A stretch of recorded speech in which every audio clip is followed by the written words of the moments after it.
I find it amusing that Danny and Michael Philippou are always so goofy and lighthearted and fun whenever I watch them in interviews, because then they come and drop something like this on our tender little noggins. Kudos, lads. Well done. Bring Her Back is the second film from Danny and Michael Philippou, with Bill Heinzman also returning from Talk to Me as a co-writer, and that first movie snuck up on me with how good it was because I was not expecting something as well made as that. This movie has had a substantially more staggered release than you usually see, so I'm gonna start off spoiler-free and then I'll give a warning and get into some more detail. And I also do want to mention that I will be doing a more in-depth video on this down the line once I can, use footage from it and I've had a chance to sit with it and watch it a few more times, because there is so much to chew on here, which, I mean, shouldn't really come as a surprise after how much meat there was to Talk to Me. It's a little difficult to even talk about the premise of Bring Her Back without getting into some stuff that people may consider spoilers, so the simplest premise I can give is that Bring Her Back follows siblings Andy and Piper, who are staying with a woman named Laura and her adoptive son Oliver, and some stuff happens that isn't super chill or cool. To sum it up, Bring Her Back is a dark, grimy, nasty film that uses a blend of possessions, body horror, and psychological horror to tell another story about grief in a very bleak way. I think the biggest thing that continues to impress me with what the Philippou brothers and Heinzman are doing with their two films so far is how well they blend story and theme in a way that doesn't feel unnatural or forced,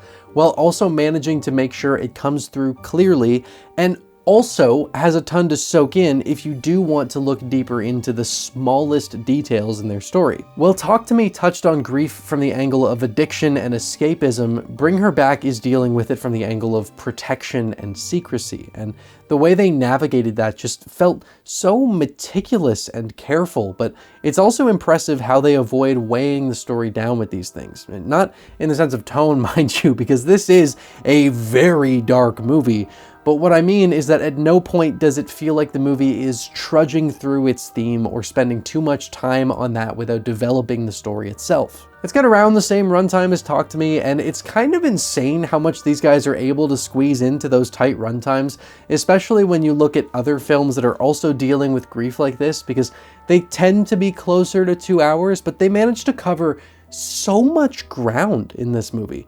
There's zero fluff, it's just a grip that tightens consistently the whole way through and feels like it's never going to let up. I've only seen the movie once at this point, and I have no doubt that there's a hell of a lot more that I'll pick up on subsequent viewings. As with Talk to Me, things like sound design had so much attention and care, for example, to the point where something like the sound of an airplane in the background is extremely significant for contextualizing a certain moment. Things like that I just find to be so impressive, and I feel like the amount of detail they're cramming into their work is something you usually expect to see from people who have been making features for a lot longer than this. But it's also worth keeping in mind that they're not new to the medium entirely, since they've had over a decade of honing their craft on their YouTube channel. It's just damn cool to see them coming out with their first two features being this tight and thoughtful. I will say that it took me a little longer to settle into these characters than it did with Talk to Me, but a big part of that is because we don't spend nearly as much time building up their dynamic before things go badly as we did in that movie, and after a while of them settling in more and getting more context and characterization, my worries were quelled. Billy Barrett in the role of Andy did a really great job of handling the emotional complexity of his character, the things he's going through, and the layers added onto that through the secrecy of this dude. He's the older brother to Piper, his partially blind younger sister, and the big thing that worked for me is how believable his sense of care for his sister was the whole way through. One thing that I really appreciated is that this is a 17-year-old character who's actually played by a 17-year-old instead of, like a 22-year-old pretending to be 17. That actually makes a pretty big difference in how the tone of the movie develops, because there's no moment where you can forget that this is still a teenager. His age also makes the performance even more impressive, because this dude has some heavy material to work with, and he absolutely killed it the whole way through. It really shows that these two brothers are very good at working with their actors. They know what they're doing. Sarah Wong plays Piper, his younger sister, who, as I mentioned, is partially blind, and Man, at this point, I just have to say how great it is to see the Philippous bringing on actors whose IMDb pages are totally blank and giving them material like this to work with, because she's also great here. The dynamic between these two characters is so sweet, and especially considering the circumstances we find them under early on, you really wind up, caring about their connection to one another. It's very important. Also great to see that they cast someone who is actually partially sighted, or at the very least does have vision problems and isn't just pretending to. Now, Sally Hawkins as Laura. Holy sweet hell, please go back to Paddington, because if you keep doing this, you're gonna give me a panic attack just seeing your damn face. This is one freaky fucking character who toes that line of being absolutely relentless while also having this side of hating what it is she's doing, but the ultimate goal is blinding her sight, and she's just zeroing in on that to keep herself from backing off and letting her humanity win. She is very off-putting from the moment you meet her, but as things go on, she becomes this nerve-blasting freak who really got under my skin. I mean, there's one scene near the end of the movie where her performance felt like knives slicing into my chest, and that makes me happy. Well done, Sally. Alrighty, so I avoided watching a single teaser or trailer for this movie and avoided stills as much as I could, but it was impossible not to hear the buzz about how intense and messed up Bring Her Back is. So is it? For part of this, I'll have to get into the spoiler section, but yes, I found this to be a very dark and nasty movie that had me cringing in my seat a handful of times. There were 2 people in the group I went with who actually had to tap out and go do something else while they waited for us to finish the movie, and that was maybe only a little over halfway through, so it's not something that holds its cards to its chest until the end or anything. This movie is vile at times, and while the practical effects in Talk to Me were great, what they brought to the table in this movie made that movie look like child's play. Yeah, the movie. That in comparison from this to Talk to Me is like child's play to Talk to Me. The movie is still very graphic, and it's probably gonna make you at least grit your teeth a couple of times, but again, as with Talk to Me, it's not like it's relying just on the visual of gross stuff to get a reaction out of you. This is a movie that's as disturbing as it is because of the subject matter and how that context adds on to the naked visuals of the nastiness.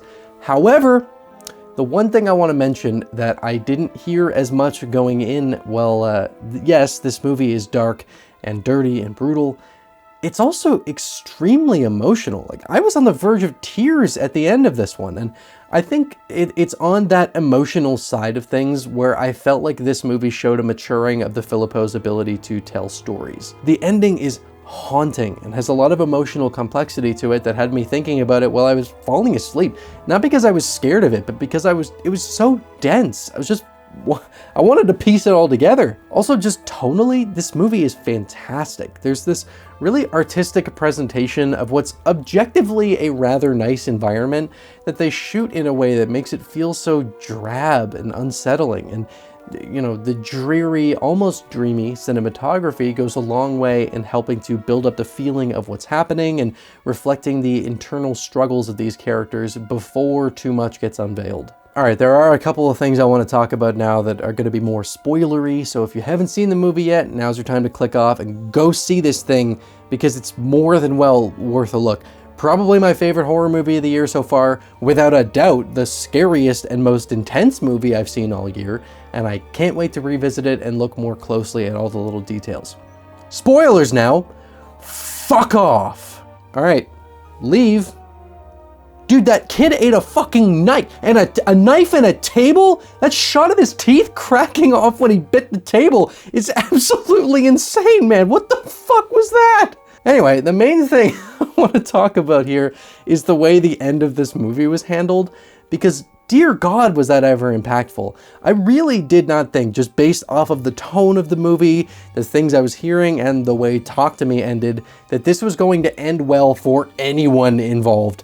But after a movie of drab, disgusting, vile shit happening constantly, there is the slightest shimmer of something not terrible happening, because thankfully Piper manages to survive and the kid who was kidnapped by Laura gets freed from his horrific possession. This film deals with a really interesting dynamic between Piper and Andy, since she's blind and he has to relay a lot of information to her, and they did some fantastic stuff with that material.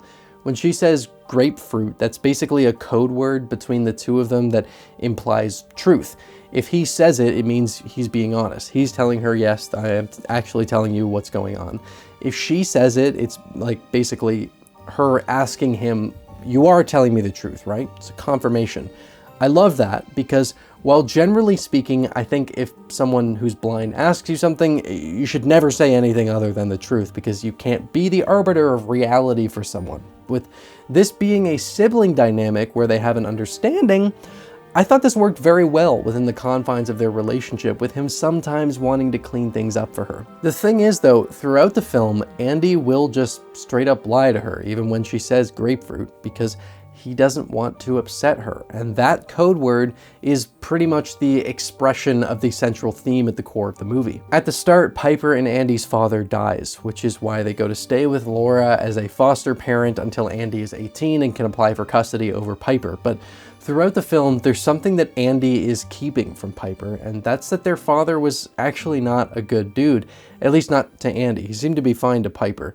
He used to hit Andy, but he did not want Piper to know about this because Andy wanted her to keep the positive image of their father for her own sake.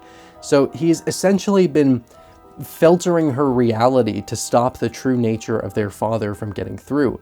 The movie has a lot to say about secrecy, and I loved how they reflected that through this blind character who is almost entirely reliant on those around her to inform her of things that she can't take in for herself to form her reality, because that's almost the perfect way to deal with this sort of subject matter. I'll have a lot more to say about this in the in-depth video, but that stuff was fantastic. The other thing I wanted to quickly talk about is Laura's decision to back out of completing the ritual just before it's done, because that was something that I really wasn't expecting, but it added so much depth to Laura's character and made her feel a lot more human. She's trying to transfer the soul of her daughter into Piper's body because her daughter was also blind, and she sees this as a way to bring her back in the truest form. And by this point, Laura has killed a longtime friend of hers and Andy in a pretty brutal way, but even by that point, you can feel a sort of hesitance in what she's doing. Earlier on, she tried to coax Piper into referring to her as Mum. And when you get the context of where the movie goes, that scene becomes so much more interesting.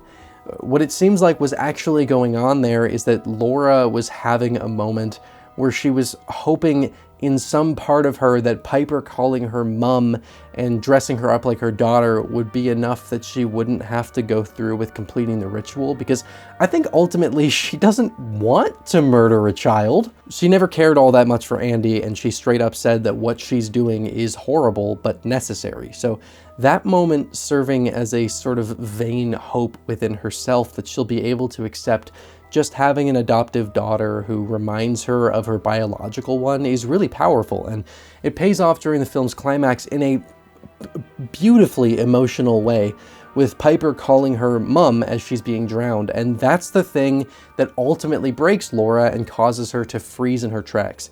Right there, her humanity was tapped into by Piper, and she couldn't face what it was she was doing anymore, and she lets go. I truly was not expecting that to happen, but there is so much to chew on with that decision and how it expands on her character that makes me so excited to revisit the movie. Bring Her Back is quite frankly a brilliant horror film that for me is right on par with Talk to Me, but I honestly think that the ending may give this one the edge. I think I do like Bring Her Back more, and I already fucking loved Talk to Me. For these two dudes to come out with this duology of films right out of the gate is absolutely insane, and I'll have a hell of a lot more to say about it down the line. Thanks for watching through to the end. I hope you enjoyed the video enough that you want to see more, and if that's the case, consider subscribing and hitting the notification bell because YouTube can sometimes suck at recommending channels. A huge thank you to my wonderful Patreon supporters and YouTube channel members who are a massive help in allowing me to continue committing as much time as I can to making these videos. If you want to gain access to things like behind the scenes material or gain early access to my videos, consider supporting me on either platform. As always, thank you for stopping by Rocklin Graves. I hope you've enjoyed your stay.